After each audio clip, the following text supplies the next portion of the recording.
I'm Sarah Casano with Butterfly Fiber Arts, and I am here because I've had so many requests from people about how to make beehive yarn, and it's one of my favorite things to make. I love the coils. I love how it just adds so much character to whatever piece you're working on, and I thought that I would give a little tutorial about it. So the first thing that goes into making the perfect beehive is making the perfect slub. So as you can see here, the slub is pretty thick.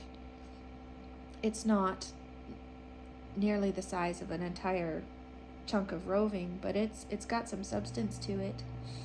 And you want to make sure there's a good thin part before and a good thin part after, so that there's some emphasis on the difference in size. So you get that contrast that really draws the attention. The next most important thing is your amount of twist.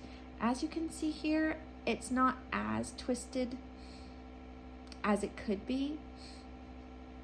And that's actually a little bit of a problem. We want it to be good and twisted. Let me see if I can find an area that has a lot more twist in it. This kind of twists right up here. We want a lot of twist because we lose a lot of twist when we're creating our beehives, and you'll see that as I show you.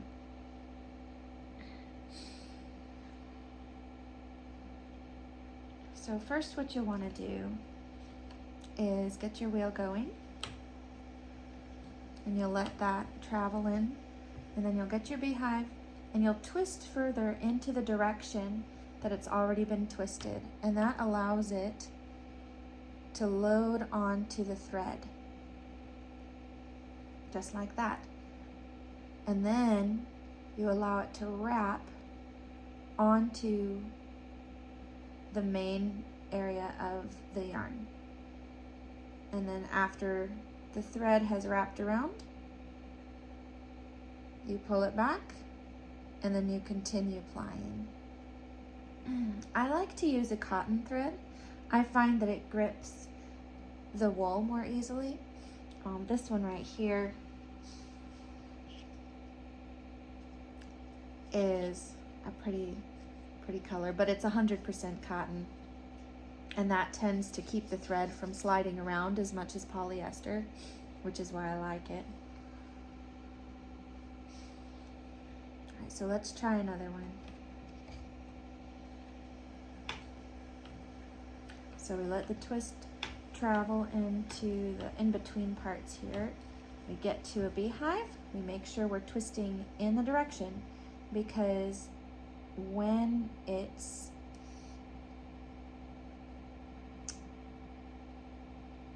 really thick like this, it doesn't like to take a lot of twist. So you have to twist it manually to load it on there. And once it's loaded, you pack it up.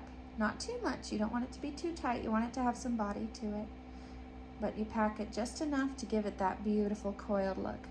You take your thread, you let it wrap around the shaft there, and then you pull your thread back again and allow it to naturally ply back onto it.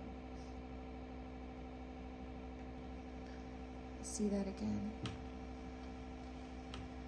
You get your beehive, you twist it with your hand to allow that twist to travel in. Push it up, wind your thread, that locks it in place. If you don't lock it in place, then it wants to slide all around. But if you lock it, if you can see that, if you lock it and you try to push it down, it doesn't want to come down because that thread that you've wrapped around is stopping it from sliding.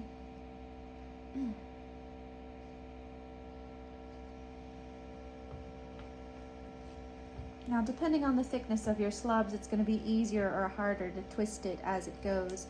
Like this one, for instance, it's about a medium thickness, so it's not too difficult to get it on there.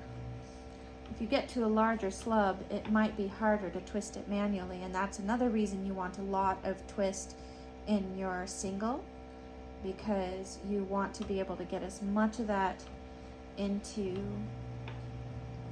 your beehive. But then you lose a lot of twist when you're allowing this thread to wrap around. And you can see why, because as it's wrapping around, that twist has got to come from somewhere. So it comes from the rest of the single here.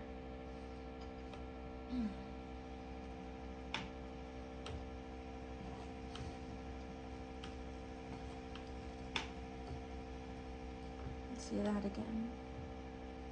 There you go, pack it up. Allow it to wrap around. And get the rest of it going. And then onto your bobbin. That one's smaller, so it goes on more easily. Just like that. At this point, you can go ahead and grab your wheel and try along with me if you have a single ready. I'll just do some spinning for a bit.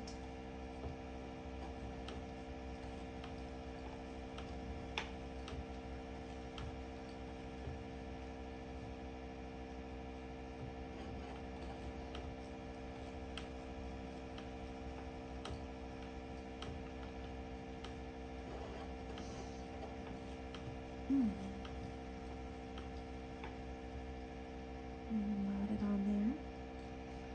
Push it up. Twist it around. And keep moving along.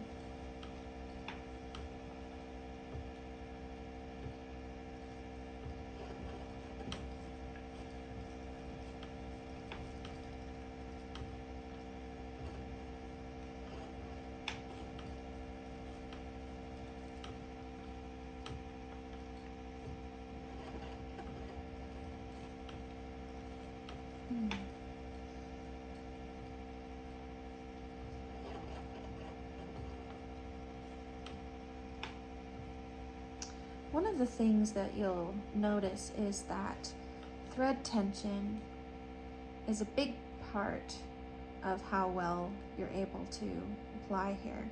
So what I do is I wrap my fingers around the thread. I wrap the thread around my fingers, and that gives it some tension there. If I'm just holding it with my fingers, it's very difficult. So I'll just take it and get it in between my fingers, and that gives me a better grip.